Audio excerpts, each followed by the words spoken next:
Azizlarimiz, tayyormisiz? Kutganmidingiz? Prasto Damas'da injektor. Mazza endi Prasto Damas haydaydigan shofyorlarimizga mazza.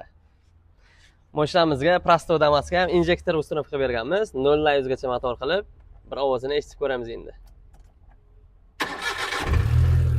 Mashinamiz zavod bo'lishidan pola boradi, xudo xolasa. Ovozlari ham juda ham go'zal.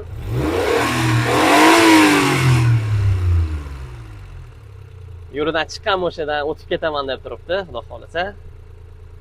Mana izlarimiz, motorimiz ishlab turibdi, chiroyli holatda, tekis, ovozlari ham juda ham go'zal. Ustanoflarimiz ham juda ham chiroyli holatda bo'lgan. Tozaliklarga alohida qarab qo'yasizlar. Koreycha tablolarni ham qo'yib berganmiz. Tablolarimiz hamma narsada ishlaydi, tezlik, benzin datchik, kamar, rushnoy hamma narsa ishlaydi. Rushnoylarini ham, rechaklarini ham yangi Damas'ga o'xshatib, TVga olib berganmiz, xudo xolasa. Bu videomizni Prasto Damas haydaydigan tanishlarimizga jo'natib qo'yamiz. Like, podpiska, kommentariyalar bilan qo'llab turamiz. Hammaga rahmat.